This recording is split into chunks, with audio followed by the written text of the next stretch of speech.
These people have literally made billions of dollars off these Jehovah Witness people. They kept them dumb and ignorant.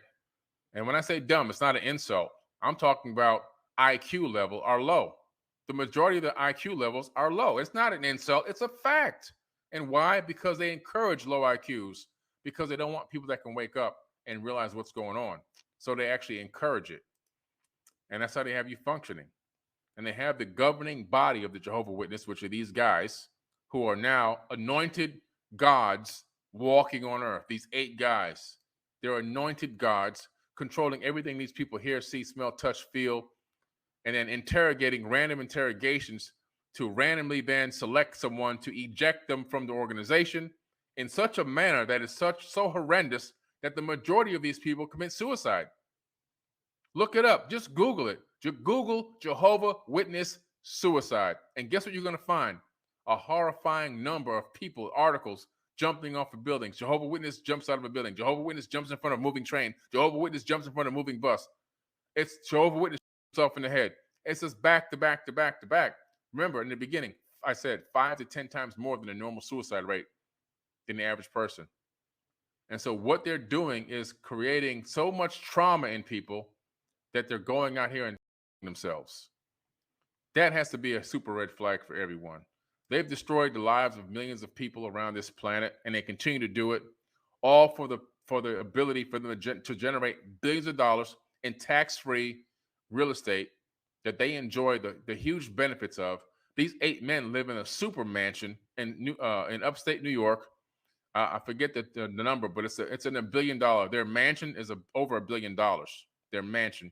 They all live there, and they are gods on earth and being treated and living as gods on earth. They have their heaven now, while they have these other Jehovah Witnesses doing the grunt work, running out there, waiting to die so they can live. All right? At some point, we have to wake up as people on this planet, and we got to snap out of this trance that we're in. And we got to stop being susceptible to fanaticism. And you can be a fanatic at anything. You can be a fanatic at wokeness. There's a lot of fanatic wokeness. This is where you get all the people that are worrying about the shapes of planets and there's no atmosphere and the sun is a light bulb and we're on the back of a turtle and all these crazy now the new one is birds aren't real, they're robots, and that's fanaticism. That's fanaticism. So you can turn anything into a fanatical belief system and make it into a religion. We have people making wokeness into a religion now by becoming fanatics. People are out here willing to kill, hurt, shoot, and injure people over what they think a person may or may not be even eating. All this is just craziness. So we have to grow up as a people. We have to realize, when we come to the point where we realize that we are God walking in the flesh and that everything else is also a part of us, then we won't have any of these problems anymore. Imagine if everyone tomorrow woke up and realized that they were divine. All the world's problems would end instantaneously. Instantaneously, it'd be over. Everything would be pristine. Why? Because of mindset. Mindset is what's fueling the beast. And what is the beast? The beast is a doggone group of people, in this particular case on this planet, less than 100 families, that run and control 8.5 billion. Less than 100 families. And every day that number keeps going up because people are being born and born and born and born every single day. Soon it's going to be 10 billion. You're going to hear me saying 10 billion people soon, right? In a couple more years or so. And so, but less than 100 families controlling that many people. And this, in the case of the Jehovah Witnesses, millions of people being controlled by 8 people. 8 people that are wreaking havoc on these people in such a way that it robs them of their entire childhood, robs them of their entire education process, drains all the money from their bank accounts, has them living as poor paupers with bad credit. And then on top of that, you have them running the street, recruiting more people to keep the engine going while they sit back in an over $2 or $3 billion, I forget the exact number, mansions, billion, over $1 billion mansion, living together like gods and on earth, being pampered 24 hours a day, 7 days a week, and kicking out all the orders and telling people what they can and can't do, and making decrees and laws and rules and so forth and so on. And we're falling for it left and right. At some point, we got to stop. We have to realize that we're all God and we are all divine, and everything is connected to us. So I'm not talking to anyone right now. I'm talking to myself, because there's only one consciousness that exists. There's only one being. There's only one. Separation is actually an illusion. Separation is an illusion. We're all one.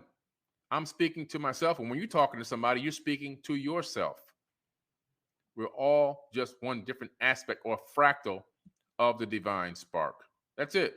And when everybody understands that, life could be so easy, so tranquil. There'll be no problems. There'll be no stress, no trauma. That's how you create heaven on earth, by teaching that message. That message. That's the one. That's the message that needs to be shared around. You know. And so we have to focus on doing that, passing that knowledge around. Again, this wasn't to try to bash anybody for being Jehovah's Witness. I'm just laying out the facts and showing the receipts, guys. It's a sick thing. It's a sick religion. And it's something that's really damaging people. Mostly young women are the worst. They're the ones that are mostly committing the suicide.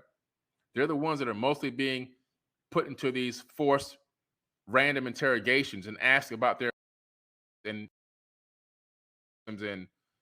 all this crazy stuff. Fluid comes. I mean, I wish I could play it for you, but I just can't. There's videos. There's entire 2 and 3 hour videos on YouTube about people who escaped that thing and what the torture and the trauma that they lived through while they were in it. So anyway, not to beat a dead horse, guys, but I wanted to relay this message to you today. That is, to me, there's enough circumstantial evidence to prove that Jehovah's Witnesses have destroyed the lives of millions of people all over the world. And I do mean all over the world, because they are a worldwide organization that has literally sucked the life out of